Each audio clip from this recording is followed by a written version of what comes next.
आज की मेरी वीडियो उन तमाम लेडीज़ के लिए है जो अपने घर को डीप क्लीन करना चाहती हैं, लेकिन उनको ये आइडिया नहीं है कि कहाँ से काम शुरू करें और कहाँ ख़त्म किया जाए। तो आज की वीडियो में आपके साथ शेयर करूँगी स्टेप बाय स्टेप कि अगर आप डीप क्लीन करना चाहते हैं अपने घर को, तो किस तरह आप स्टेप बाय स्टेप काम करके अपने घर को नीट एंड क्लीन कर सकते हैं। कौन से स्टेप्स पहले करने हैं, कौन से बाद में करने हैं, तो सारे आज की वीडियो में मैं आपके साथ शेयर करूँगी। और ये वीडियो जो है ना, बहुत सी लेडीज़ के लिए मोटिवेशन का काम भी करेगी, क्योंकि आज मैं अपने घर की डीप क्लीनिंग करने वाली हूँ, जो मेरा ग्राउंड फ्लोर है उसकी। और काफ़ी ज़्यादा काम आपके साथ शेयर करूँगी, लेकिन अल्हम्दुलिल्लाह अगर हम ये काम कर लेंगे तो हमारा पूरा घर नीट एंड क्लीन हो जाएगा रमज़ान से पहले। तो स्टार्ट करते हैं अपनी वीडियो। अस्सलाम वालेकुम everyone, welcome to my channel, welcome to another vlog. I hope आप सब ठीक होंगे, हम लोग भी अल्हम्दुलिल्लाह ठीक हैं। आज की वीडियो में मैंने करनी है डीप क्लीनिंग, तो स्टार्ट करते हैं अपनी डीप क्लीनिंग। सबसे पहले जब भी आपने डीप क्लीन करना है घर को, तो कोशिश ये करनी है कि अपने सारे जितने भी कर्टन्स हैं, जितने भी कवर्स हैं, वो सारी चीज़ें उतार ली जाएँ। बेहतर तो ये होगा कि सोफ़ा कवर या बेड कवर्स आप बाद में उतारें, पहले आपने, क्योंकि वॉल साफ़ करनी है। लेकिन मैं इसलिए कर्टन्स पहले रिमूव कर रही हूँ ताकि ये जो है ना, धुलने के लिए चले जाएँ और उसके बाद मुझे एक बिल्कुल एम्प्टी स्पेस मिल जाए। जैसे मुझे विंडोज़ मिल जाएँ और मुझे वॉल्स मिल जाएँ, ताकि मैं नीट एंड क्लीन कर लूँ अपनी सारी चीज़ें। तो यहाँ पर सबसे पहले हमने काम शुरू किया था, लाउंज के मैंने जो कर्टन्स हैं उनको रिमूव करवा लिया था। ये थोड़ा टेक्निकल काम है, वो फिर हुसैन भाई ही करते हैं। और हम लोगों ने कर्टन्स निकाल लिए थे और हमने सबसे पहला लोड जो है ना कर्टन्स का डाल दिया था वॉश करने के लिए। आज से पहले इससे पहले एक दफ़ा मैंने वॉशिंग मशीन में ये वाले कर्टन्स धोए हैं। ये मेरे पुराने घर में होते थे और तब मुझे लगता था कि ये इतने बड़े हैं, ये मेरी वॉशिंग मशीन में आएंगे नहीं। लेकिन अगर मैं इनको वन बाय वन करके वॉश करूँ तो ये इजीली आ जाते हैं वॉशिंग मशीन में। तो अभी फ़िलहाल इस जो घर है ये वाला, इसमें विंडो जो है वो 2 थी और दोनों का साइज़ इतना कोई ख़ास बड़ा नहीं था। पिछले घर में ज़्यादा बड़ी विंडो थी, तो वहाँ पर मेरे 2 कर्टन्स एक विंडो पे लगे हुए थे और एक कर्टन एक विंडो पे लगा हुआ था। लाउंज में 2 विंडोज़ थी। सो मैं फिर इसको धोती नहीं थी, लेकिन लास्ट मैंने जब पर्दे धोए थे अपने इस घर में, तो मैंने वॉशिंग मशीन में डाल के देखा, वो तो बड़ी आसानी से आ गया। तो मैंने सोचा कि इससे पहले मुझे ये बात क्यों नहीं पता थी, या मैंने क्यों नहीं ऐसे ट्राई करके देखा। क्योंकि मेरे सिर्फ एक ये वाले कर्टन्स थे जो मैं फ्रीक्वेंटली धोती नहीं थी। अदरवाइज़ मेरे जो बाकी रूम्स के कर्टन्स हैं वो बहुत स्लिम एंड स्मार्ट से हैं। वो तकरीबन मैं साल में 2 से 3 दफ़ा तो लाज़मी धोती हूँ। लाइक हर 4 मंथ्स के बाद मैंने एक दफ़ा कर्टन्स अपने धोने होते हैं। तो सबसे पहले हमारा स्टेप यही होना चाहिए कि हम इस तरह का अगर कोई काम हमने करना है, तो जब हम डीप क्लीन कर रहे हैं तो कोशिश तो यही करनी चाहिए हम ये काम कर लें सबसे पहले। तो ये मैंने 1 दिन पहले जो है ना पर्दे उतारे थे। मैंने सोचा था कि मैं डीप क्लीनिंग कल स्टार्ट करूँगी, लेकिन कल मैं फिर बहुत मसरूफ़ थी जिसकी वजह से मैं कर नहीं पाई।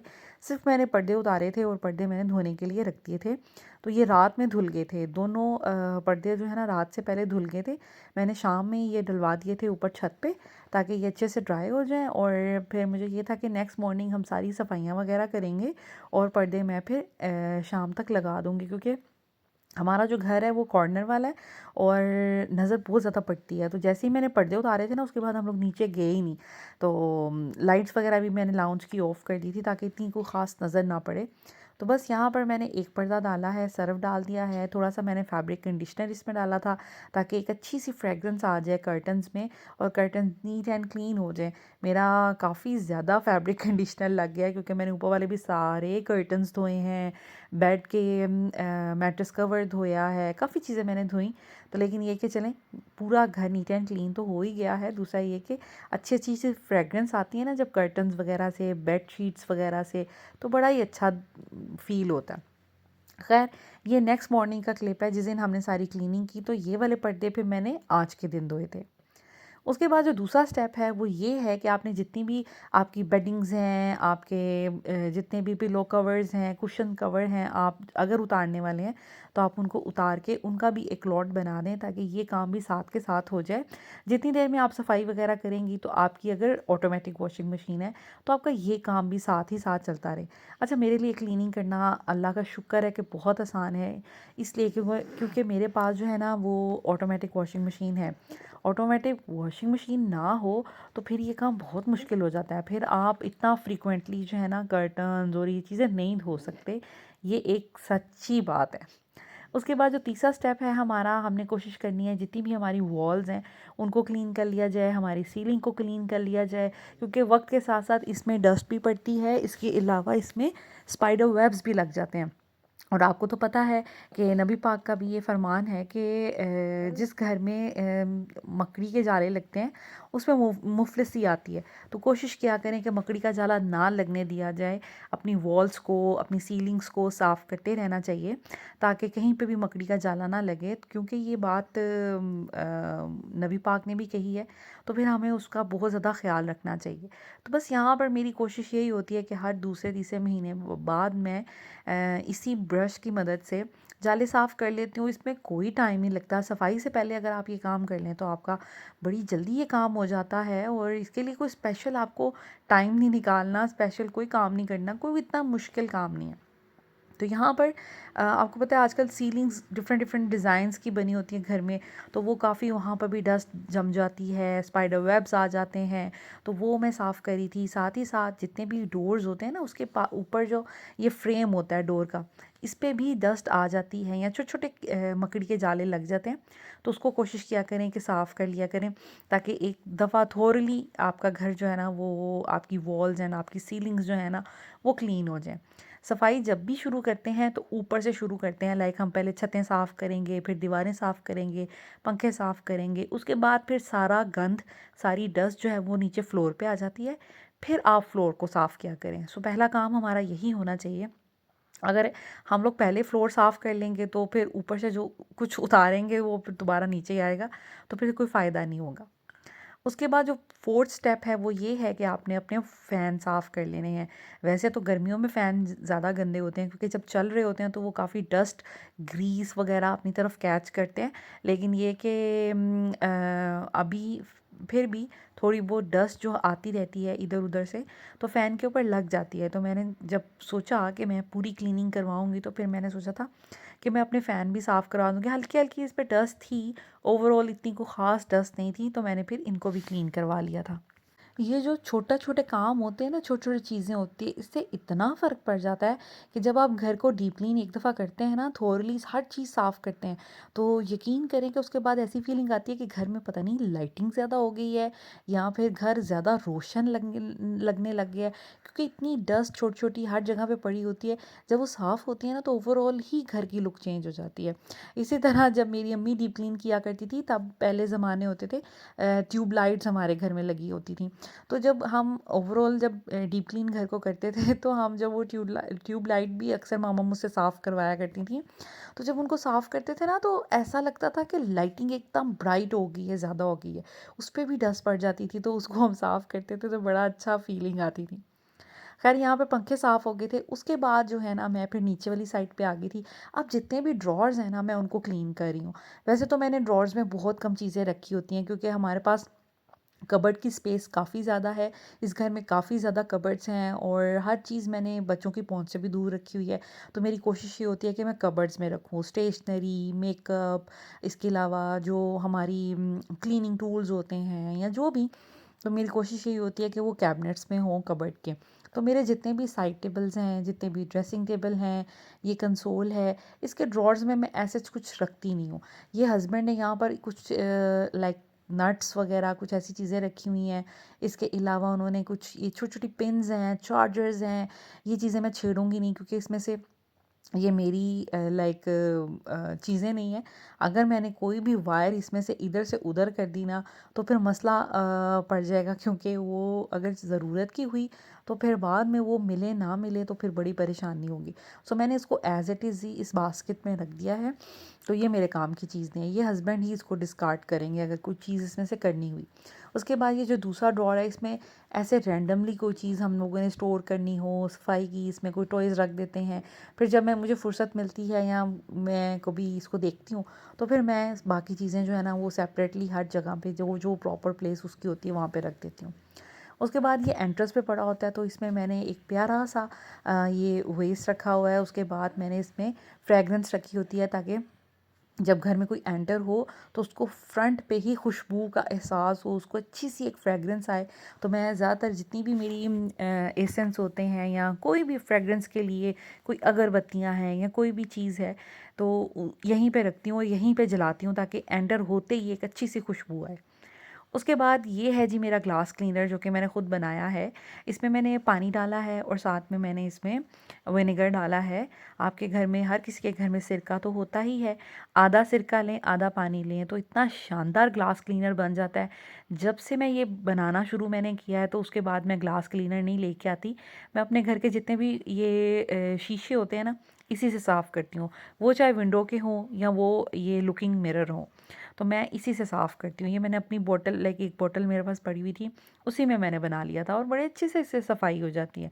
वॉशरूम के अक्सर शीशे होते हैं जिस पे पानी के दाग पड़ जाते हैं। गर्म पानी करें किसी भी आप देगची में, उसमें सिरका डालें और उसको उसके ऊपर गिरा दें अपने मिरर के ऊपर या वो जो ग्लास है आपके शीशे का वॉशरूम का, तो उसमें ये है कि काफ़ी हद तक वो साफ़ हो जाता है। सो यहाँ पर जी मैंने ये मैट बिछाया हुआ था ड्रेसिंग टेबल के ऊपर, ताकि क्योंकि ये वाइट है ना बहुत जल्दी गंदा हो जाता है, तो इसलिए मैट से ज़रा बचत हो जाती है।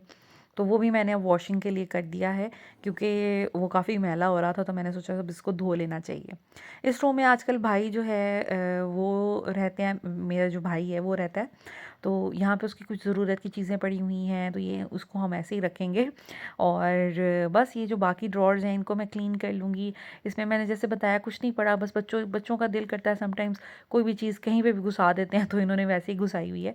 तो बस मैं इसको साफ़ करूँगी, खाली करूँगी क्योंकि इसमें रैंडमली कुछ चीज़ें पड़ी हुई हैं।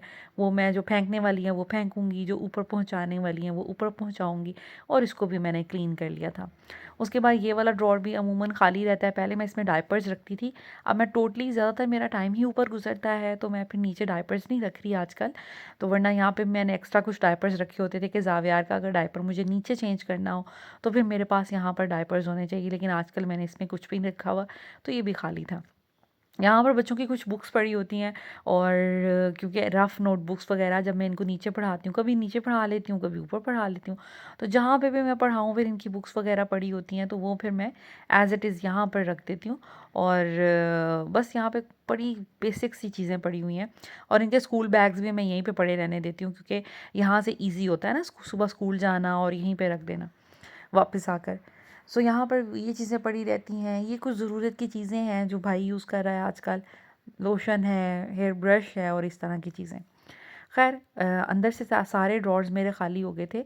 अब मैं बाहर आ गई थी। ये सोफ़ा कवर्स भी मुझे उतारने हैं, इनको भी मैंने वॉश करना है क्योंकि जब हम सारी सफाई कर रहे हैं तो हम इनको भी साफ़ करेंगे। तो मैं बस ये उतार के तो सीढ़ियों में रख दूँगी, ऊपर जाते हुए ले जाऊँगी।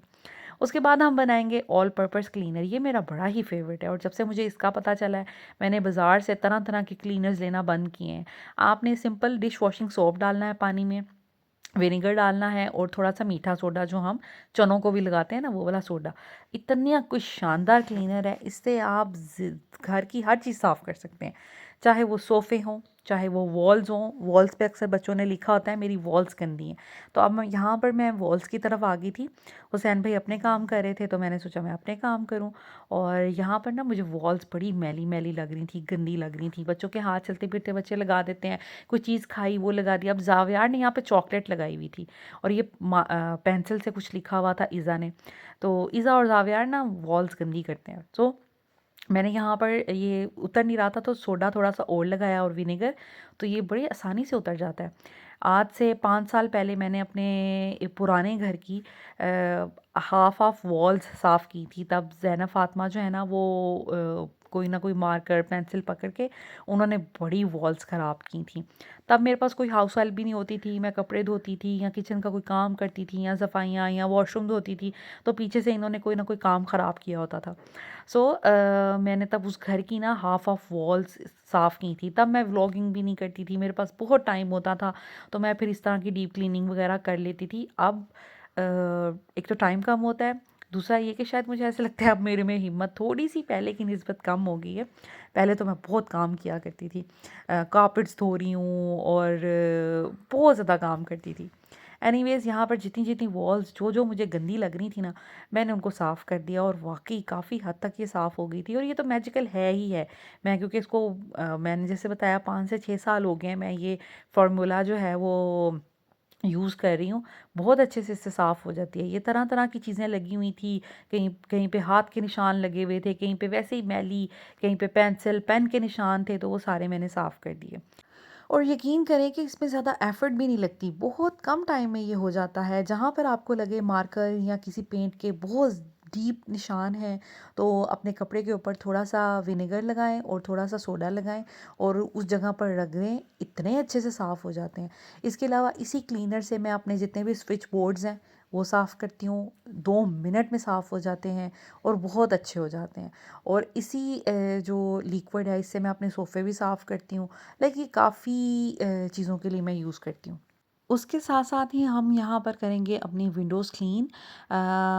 विंडो को भी हम इसी तरह क्लीन करेंगे कि हम पानी की एक बकेट लेंगे, उसमें थोड़ा-सा हम सिरका ऐड करेंगे और विंडो के ऊपर अगर आप डाल देंगे तो बड़ा अच्छा इसका ग्लास जो है ना वो क्लीन हो जाता है। उसके बाद हम पानी डाल देंगे।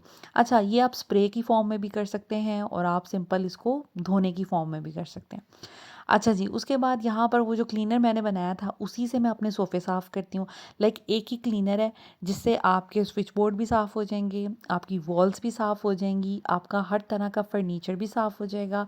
जैसे जो स्पेशली पेंट वाला फ़र्नीचर होता है, वो साफ़ हो जाएगा। इसके अलावा आपका जो अगर आपके घर में कोई ऐसा फर्नीचर है जैसे जो शीट का बना होता है ना लेदर टाइप, आपका वो वाला फर्नीचर भी साफ़ हो जाएगा और वेलवेट की भी बहुत अच्छी सफाई हो जाती है। अगर आपका फर्नीचर वेलवेट का है तो वेलवेट की अगर बैक ड्रॉप है, कोई कोई पीछे वॉल है या कोई सोफ़ा है, बेड की पैडिंग है, वो सारी इससे बहुत ज़बरदस्त साफ़ हो जाती है।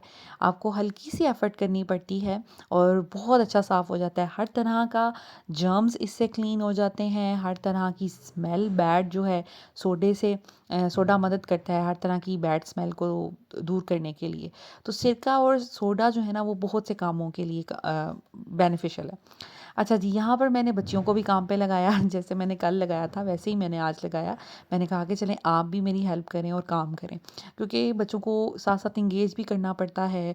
हर वक़्त ऐसा नहीं है कि वो टीवी देखती रहें और इस तरह, तो फिर मैंने उन्हें बुलाया, मैंने कहा कि चलिए अब आप मेरे साथ हेल्प कराएँ। तो यहाँ पर वो खुद खुद भी समटाइम्स इनका इंटरेस्ट होता है कि हम आपके साथ हेल्प करवाते हैं। तो माशाल्लाह मुझे बड़ा अच्छा लगा और ये करना चाहिए, क्योंकि मैं भी बहुत छोटी, इवन मैं ज़ैना फ़ातिमा से छोटी थी जब से मैं घर के काम कर रही हूँ। मुझे तो खुद इंटरेस्ट होता था, मेरी अम्मी ने कभी नहीं कहा कि मेरे साथ काम करें। मुझे खुद होता था मम्मा मुझे दें काम, मैं करूँ काम। तो इसी वजह से फिर मैं, अल्लाह का शुक्र है कि बड़े होते भी मैंने सारे काम किए और अब भी हर काम बड़े अच्छे तरीके से कर लेती हूँ। अब तो ख़ैर एक एज भी है काम करने की, लेकिन मैं छोटे होते तक छोटे होते से कर रही हूँ, दैट्स व्हाई फिर बड़ी आसानी हो गई मुझे ना काम करने में और बड़े जल्दी ही मैंने हर तरह का तरीका और सलीका सीख लिया। सो यहाँ पर सारी चीज़ें हमने बाहर निकाली हुई थी ताकि हमें एक ना वर्किंग स्पेस अच्छी मिल जाए, अंदर की सफाई अच्छे से हो जाए। फिर ज़ैना फ़ातिमा कह रही थी कि हमने कारपेट धोना है, पानी के साथ खेलना है, तो मैंने कहा चलें ठीक है खेल लेंगे। मैंने सर्फ़ डाला, पानी डाला, ज़ैनब बल्कि अंदर से खुद ही लेके आई थी और मैंने कहा कि चलें आप स्प्रेड करें, ब्रश की मदद से इसको अच्छे से साफ़ करें, पूरा कारपेट साफ़ होना चाहिए, उसके बाद फिर हम पानी इसके ऊपर डालेंगे। तो बच्चे कर रहे थे, थोड़ी धूप भी निकली हुई थी, तो मैंने कहा चलें एन्जॉय कर लें, अपना टाइम जो है ना ये पास कर लें अच्छे से। तो यहाँ पर ये हो रहा था और मुझे इनको देख के इतनी खुशी हो रही थी, मुझे ऐसे लग रहा था कि जैसे मैं अपना बचपन देख रही हूँ, क्योंकि मुझे बड़ा शौक होता था घर के काम करने का। पढ़ाई-शढ़ाई का मुझे कम शौक था, लेकिन घर के काम करने का मुझे बहुत ज़्यादा शौक था। तो जब मैं बच्चों को देखती हूँ ना, तो मुझे अच्छा लगता है और मैं चाहती हूँ कि मेरी बच्चियाँ जो हैं वो मेरे जैसी बने तीनों। लाइक उनको कुकिंग भी आती हो, उनको बेकिंग भी आती हो, उन्हें घर के काम भी करने आते हो, थोड़ी बहुत सिलाई कढ़ाई भी आती हो, क्योंकि ये बेसिक स्किल्स हैं और ये लाइफ में कहीं ना कहीं इनकी ज़रूरत पड़ ही जाती है। तो ये हर बच्ची को आना चाहिए। मैं तो कोशिश करूँगी कि मेरी तीनों बच्चियों को ये काम आए। उसके बाद हमारा ये है कि हमने जितने भी डेकोरेटिव आइटम्स हैं उनको साफ़ कर लेना है, क्योंकि जब सारी सफाई हुई होगी डेकोरेटिव आइटम्स साफ़ नहीं होंगे तो फिर अच्छा नहीं लगेगा। तो वो कोशिश ये करें कि जितने भी डेकोरेटिव आइटम्स हैं उनको आप अच्छे से क्लीन कर लें या वॉश कर लें। मैं वॉश कर लेती हूँ, मुझे आसान लगता है, उसके बाद मैं ड्राई करने के लिए रख देती हूँ। घर में जितने भी मैंने सॉरी डेकोरेटिव आइटम्स रखे हुए हैं ना, मेरी प्रेफ़रेंस यही थी, क्योंकि मेरे यहाँ छोटे बच्चे, तो मैंने, और ये चीज़ें बड़ी महँगी भी आती हैं, तो मैंने सारी ऐसी चीज़ें ली हैं लोहे टाइप की और थोड़े जैसे इस किस्म की कि टूटे नहीं। जैसे कांच की नई चीज़ें मैंने रखी हुई, मैंने सिरेमिक की चीज़ें नहीं रखी हुई, मैंने लोहे टाइप की रखी हुई हैं। जितने भी मेरे डेकोरेटिव आइटम्स हैं बड़े सेफ़ हैं और टूटेंगे भी नहीं और टूट के फिर बच्चे को भी चोट नहीं लगेगी। ये मेरा ब्रास का है, ये मुझे बड़ा पसंद है, ये मैंने 4000 का लिया था और मुझे बहुत पसंद है ये। सो और ये बड़ा लाइट वेट सा है। इसी तरह ये भी पता नहीं किस मटीरियल का है लेकिन ये भी अच्छा है। सो कोशिश मेरी यही होती है जितने भी डेकोरेटिव आइटम्स रखूँ, ये कुछ चीज़ें हैं छोटी-छोटी जो सिरेमिक टाइप की हैं या ये शायद सीमेंट की बनी हुई हैं।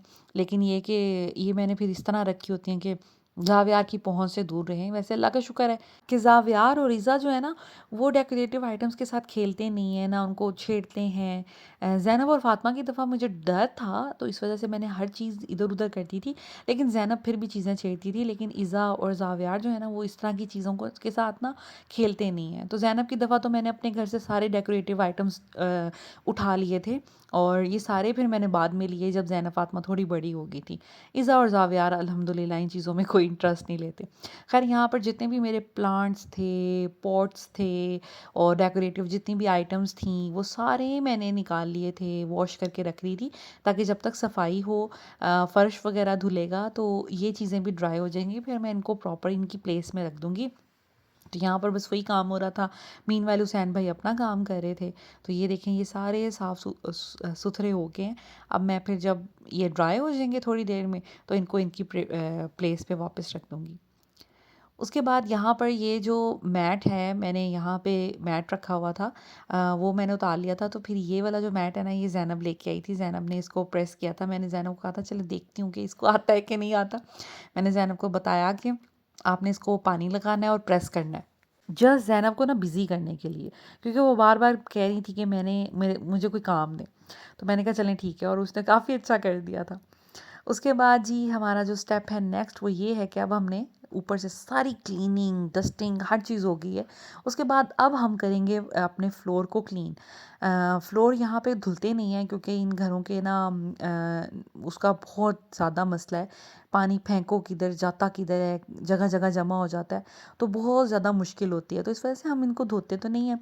हाँ, मैंने मोपिंग का टाइम रखा हुआ है, जैसे एक दिन सर्फ़ वाला मॉप कर लेते हैं हम लोग, एक दिन हम फ़िनाइल वाला कर लेते हैं, एक दिन सादा कर लेते हैं, एक दिन डेटॉल वाला कर लेते हैं। ऐसे मल्टीपल डेज़ पे मैंने मल्टीपल चीज़ें रखी हुई हैं। जब मेरा दिल करता है मैं फिर हुसैन भाई को कह देती हूँ आज सर्फ़ वाला मॉप कर दें, आज फ़िनाइल वाला कर दें, आज सादे पानी वाला कर दें। तो इस तरह करके हमने डिफ़रेंट डेज़ रखे हुए हैं। सो यहाँ पर ये है कि मैं महीने में या 1 डेढ़ महीने बाद मैंने एक दफ़ा ज़रूर वॉश करवाना होता है। तो आज हम वही कर रहे थे। आज हम लोगों ने सबसे पहले हम क्या करते हैं कि सर्फ़ वाला पानी फेंकते हैं मिक्स करके ना सर्फ़ को पानी में। तो वो सारा हमने स्प्रेड कर देना है ब्रश की मदद से। ये जो मैं ब्रश लगा रही थी ये बड़ा ज़बरदस्त रहता है। ये टाइल्स की बड़ी अच्छी सफाई कर देता है। चिकनाई, डर्ट, डस्ट हर चीज़ निकाल देता है। तो हमने उससे अच्छे से सारा सर्फ़ स्प्रेड किया। उसके बाद हम लोगों ने वाइपर रफ़ली लगाया। 2 लोग इसलिए वाइपर लगा रहे हैं कि मैं अच्छे तरीके से लगा रही हूँ और हुसैन भाई जितना भी पानी है वो मोटा-मोटा किचन की तरफ फेंक रहे हैं क्योंकि वरना ये बेसमेंट में जाएगा, कोई किधर जाएगा, जमा हो जाएगा डिफ़रेंट जगहों पे। तो वो फिर एक बंदे की ड्यूटी होती है कि उसने ना डायरेक्ट जो ड्रेन होल बना हुआ है ना उसकी तरफ लेके जाना है। तो इसलिए हम 2 लोग लगे हुए हैं। ये काम चाहे तो हुसैन भाई अकेले भी कर सकते हैं क्योंकि वो मेरे ऑल टाइम यहाँ पर रहते हैं। लेकिन बात ये है कि जब भी कोई ऐसी डीप क्लीनिंग करनी होती है ना, तो मेरी कोशिश होती है मैं साथ लगूँ क्योंकि इंसान को इंसान ही समझना चाहिए। जैसे हम थकते हैं वैसे कोई भी थक सकता है। मेरी ये कोशिश होती है कि मैं साथ लगूँ जब एक्स्ट्रा काम होता है। तो यहाँ पर ये हम साथ-साथ काम कर रहे थे तो बच्चों को लगी भूख तो मैंने फटाफट फिर आलू काटे, फ्राइज़ इनको बना के दी। बच्चे बहुत कह रहे थे कि अब हमें भूख लग गई, काफ़ी हमें टाइम हो गया था सफाई करते-करते। तो हुसैन भाई अपना काम कर रहे थे तो मैंने सोचा कि चलें मैं बच्चों को फ्राइज़ बना देती हूँ और उसके साथ-साथ ही मैं जैसे ही फ्राइज़ बन रही थी तो मैं फिर मेरी कोशिश ये थी कि साथ-साथ ही मैं हेल्प भी करती जाऊँ। लाइक एक एक मैं फ्राइज़ फ्राई होने के लिए रख दूँ और उसके बाद जो टाइम मैंने वेट करना है खड़े-खड़े तो यहाँ पर मैं उनके साथ-साथ हेल्प भी करती जा रही थी ताकि काम हमारा जल्दी ख़त्म हो क्योंकि काम में ऑलरेडी हमें बहुत टाइम लग गया था और ऐसी जब डीप क्लीनिंग होती है 3-4 घंटे आराम से लग जाते हैं। खैर, बच्चों को मैं फ्राइज़ बना के दे रही थी, उसके साथ-साथ हमारी क्लीनिंग भी हो गई और इस पॉइंट पर आके मैं काफ़ी ज़्यादा थक भी गई थी और फिर मैंने सारा काम हुसैन भाई पे छोड़ा। खैर उनकी भी हिम्मत है माशाल्लाह, वो भी बड़ा काम करते हैं। ऊपर नीचे के भी कितने काम होते हैं करने वाले, बाहर से सौदा लाने वाला कितना होता है, हुसैन भाई ये ले आएँ, वो ले आएँ, तो बहुत उनके भी काम होते हैं और उसके साथ-साथ डीप क्लीनिंग करना तो इंसान अच्छा खासा थक जाता है। तो यहाँ पर बच्चों को मैंने फ्राइज़ बना के दी थी, उसके बाद अभी और भी बन रही थी, तो फिर इज़ा लेने आई थी फ्राइज़ कि मम्मा और फ्राइज़ दे दें। और यहाँ पर हमारी हो गई थी फाइनल मॉपिंग। आज मैंने लगवाया है हुसैन भाई से कह के डेटॉल जो थोड़ा फ्रेग्रेंट होता है ना, वो वाला उसकी मॉपिंग, क्योंकि मॉप करना बहुत ज़्यादा ज़रूरी है। जब आप फ्लोर को वॉश करते हैं ना, उसके बाद वाइपर फेरते हैं तो वाइपर से क्या होता है कि कहीं कहीं पानी के ना दाग रह जाते हैं। अगर आप ऊपर टॉवल लगा दें ना, तो उससे ये होता है कि फ्लोर बिल्कुल साफ़ हो जाता है, कोई लाइन नहीं होती, पानी का कोई निशान नहीं पड़ता। तो ये काम ज़रूर किया करें। अक्सर लोग क्या करते हैं, धोते हैं और वाइपर लगा लेते हैं and that is it, mopping फिर नहीं करते। लेकिन मोपिंग करना बहुत ज़्यादा ज़रूरी होता है, उससे आपका जो फ्लोर है ना वो बिल्कुल ऐसे स्पॉटलेस हो जाता है, बड़ा ही प्यारा लगता है। तो ये हमारा लास्ट था, यहाँ पे आके अब मैं थक चुकी थी फाइनली और मैं बैठ गई। और बस यही वही बात है, मैं जब तक काम करती रहती हूँ ना मैं बड़ी फिट रहती हूँ, जैसे ही मैं बैठती हूँ कि अच्छा थोड़ा थक गई हूँ, थोड़ा रेस्ट कर लूँ या लेट जाऊँ, तो फिर वहीं पे ना मोराल ऐसा डाउन होता है कि दिल करता है आप बस लेटे रहो। खैर, फ्लोर थोड़ा ड्राई हो गया, हमने फ़ैन भी चलाए हुए थे और उसके साथ-साथ फिर मैंने कहा कि अब मैं सारी चीज़ें जो है ना उनको प्रॉपर प्लेस पे रखूँ। वैक्यूम ऊपर से मुझे थोड़ा डस्टी सा लगा, मैंने उसको भी क्लीन कर लिया और ये जो मेरा कंसोल है ये रह गया था बस डस्टिंग करने वाला, क्योंकि इसके ऊपर चीज़ें पड़ी हुई थी, दैट्स व्हाई। तो मैंने कहा फिर अब इसको भी मैं साफ़ कर लूँ और अब मैं जितने भी डेकोरेटिव मेरे आइटम्स हैं उनको वापस रखूँगी उनकी प्लेस पे। और क्योंकि डस्टिंग तो हमने सारी कर ली, बस ये वाला टेबल रह गया था, तो इसको मैं साफ़ करके इसके ऊपर चीज़ें रखूँगी। और उसके बाद जहाँ-जहाँ की जो-जो चीज़ें हैं, मैंने प्रॉपर जितने भी फ्लावर्स थे वो भी धुलवाए थे और सारी जो भी जो चीज़ें मैं कर रही थी, वो मैंने सारी जो हैं उनको उनको जगह पर रखा, ताकि अब फाइनल पार्ट है ये कि पूरे घर की सफाई तो हो गई है, लेकिन अब हमने करना है घर को डेकोर, लाइक वापस सारी डेकोरेशन की चीज़ें रखनी है। और रूम भी साफ़ हो गया था तो मैंने सोचा कि नई बेडशीट बिछा लूँ। आज मैंने नई बेडशीट बिछानी है क्योंकि ये सारी मैंने उतार के रखी थी और ये मैट्रेस कवर जो है ये 1-2 दिन पहले मैंने वॉश किया था, तो इसको भी मैं वापस लगा दूँगी क्योंकि ये इसी रूम का है। और ये पता नहीं कैसे ऊपर वाले रूम के बेड पे चढ़ा हुआ था, हालाँकि ऊपर वाला और इसके साइज़ में डिफ़रेंस है, लेकिन ख़ैर वो फिर मैंने धो दिया था, ऊपर वाले का भी। उस पे भी हम लोगों ने नया चढ़ाया हुआ है, इस पे भी अब हमने वॉश करके ये जो मैट्रेस कवर है इसका लगा दिया था। इससे बड़ा फ़ायदा हो जाता है, यकीन करें कि बेड बहुत हद तक बच जाता है। उसके बाद यहाँ की भी जो चीज़ें जहाँ की हैं, लाइक यहाँ का ये वेस्ट यहाँ पे पड़ा होता है, बड़ा प्यारा लगता है। तो ये मैंने यहाँ पे रख दिया था और ब्लैंकेट मैंने धूप में रखा था सफाई करने से पहले। जब इस रूम की मैंने चादर वगैरह उतारी थी तो ब्लैंकेट मैंने ना धूप में रख दिया था। तो ज़रा मैं बीच बीच में ना धूप लगवाती रहती हूँ ब्लैंकेट्स को, क्योंकि कमरे में पड़े रहते हैं, समटाइम्स हमें पसीना आ रहा होता है, समटाइम्स गीले पाँव लेके हम अंदर चले जाते हैं, तो समटाइम्स इनसे भी स्मेल आना शुरू हो जाती है। तो फिर मैं कभी कभी अपना बच्चों का ऐसे ऑल्टरनेटिव डेज़ में धूप में डलवा देती हूँ और फिर शाम में हम उतार के ले लेते हैं। और यहाँ पर भी ये कॉर्नर्स मैंने इस तरह से डेकोरेट किया हुआ है, यहाँ पे एक वेस्ट रखा हुआ है, ये बड़ा प्यारा मुझे डॉलर शॉप से मिल गया था। और ये जो फ्लावर्स हैं अक्सर लोग इसका पूछते हैं, ये मैंने चाइना मार्केट से लिए थे, कॉलेज रोड पे है रावलपिंडी में, तो बड़े वहाँ पे अच्छे फ्लावर्स मिलते हैं, एक ही शॉप है जिधर से मैं लेती हूँ, बड़े उनके प्यारे होते हैं। एनीवेज़ अब हमारा अंदर का सारा काम हो गया था, अब रह गया था कारपेट। बच्चियों ने तो क्लीन किया, लेकिन ज़ाहिर बात है वो तो अभी बहुत छोटी हैं, उन्होंने इतनी जान लगा के नहीं किया, लेकिन शौक में उन्होंने काफ़ी वैसे काम किया। चेयर्स डाइनिंग टेबल की साफ़ की, मेरे साथ दूसरी रेड चेयर साफ़ करवाई और ये अब कारपेट रह गया था। फिर हुसैन भाई ने इसको, हमने क्योंकि पानी और सर्फ तो इसमें डाला हुआ था, तो फिर हुसैन भाई ने ब्रश से अच्छे से साफ़ कर दिया क्योंकि ये बहुत मैला हुआ था। झाड़ू वगैरह तो ऊपर से लगा देते हैं हम, लेकिन बहुत मैला हुआ था डस्ट वगैरह की वजह से।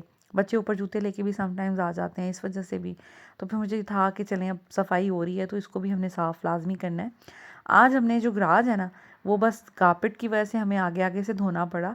कल हम अच्छे से गराज को धोएँगे, झूला धोऊँगी, इसका कारपेट धोना है जो ग्रीन वाला बिछा हुआ है, वो हम फिर कल ये काम करेंगे। तो आज मैंने फिर हुसैन भाई से कहा था कि कारपेट धो के आप सूखने के लिए डालें और बस आगे आगे से वाइपर लगा लीजिएगा। गराज को बहुत अच्छे से नहीं धोना आपने, ये काम हम कल करेंगे, कल हम बाहर से भी धोएंगे। खैर यहाँ पर जी अब फाइनल हमारा आ गया था, हमारे कर्टन्स जो हैं वो ड्राई हो चुके थे। जो आज मैंने धोए हैं ना वो पतले थे, सिल्क के थे, इस वजह से ये वाले भी बड़ी जल्दी ड्राई हो गए।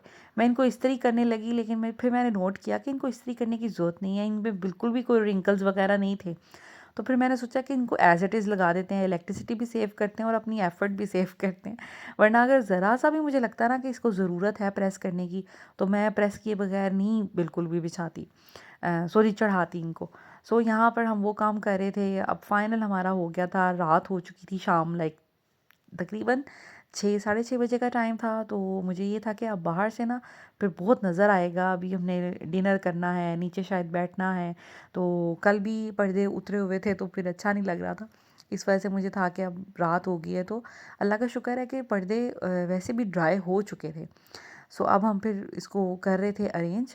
और ये थोड़ा सा काम जो है ना थोड़ा मुश्किल हो जाता है, क्योंकि स्क्रूज़ को थोड़ा लूज़ या टाइट करना पड़ता है। वो फिर हुसैन भाई अपने टूल्स लेके आते हैं, लैडर लेके आते हैं, फिर ये काम करते हैं। खैर अभी मैंने उन्हें कहा था कि लैडर की ज़रूरत नहीं, आप सोफ़े पे चढ़ जाएँ। उनको ज़रा बुरा लगता है कि मैं सोफ़े पे ऐसे चढ़ के तो काम करूँ, तो फिर मैंने कहा नहीं कोई ज़रूरत नहीं है, आप लैडर रहने दें, आप एज़ इट इज़ इसको लगाएँ।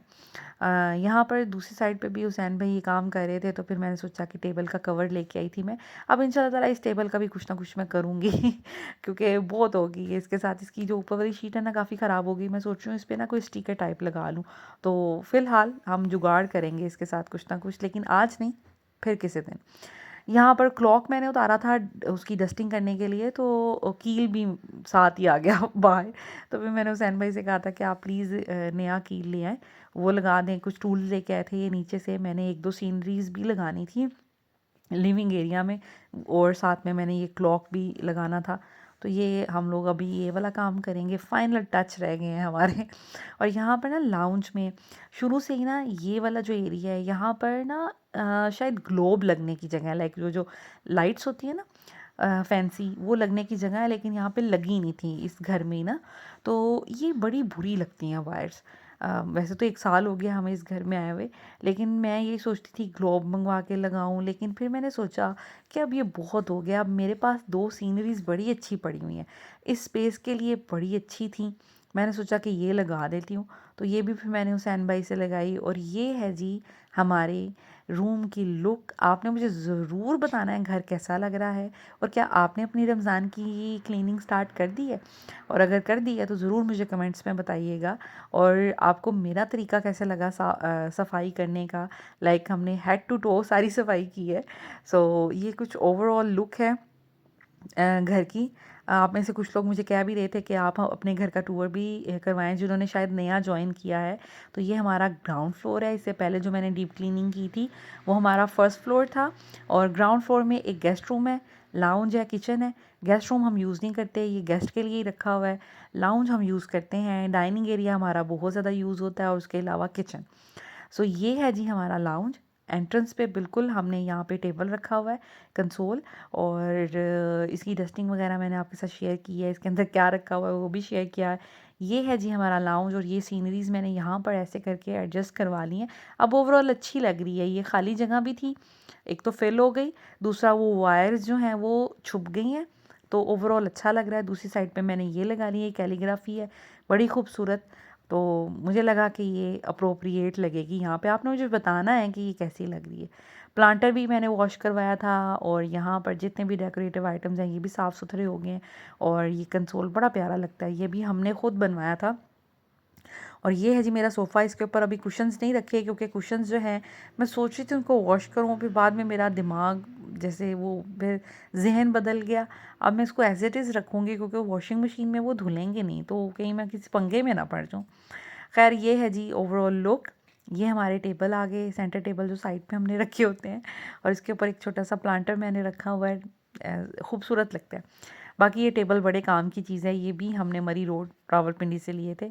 डाइनिंग टेबल पे मैंने ऐसे ये मैट बिछा लिया है, लाइक ये कवर बिछा लिया है, साथ में वो रूटीन में जो चीज़ें यहाँ पे पड़ी होती हैं ये पड़ी हुई हैं, और ओवरऑल लुक है, मुझे खैर डाइनिंग टेबल के ऊपर ना ये बड़ी अच्छी चीज़ें लगती हैं। सो ये है जी हमारा लाउंज, कंप्लीट लुक उसकी। ज़रूर मुझे बताइएगा आपको कैसा लगा। Thank you so much for watching, take care.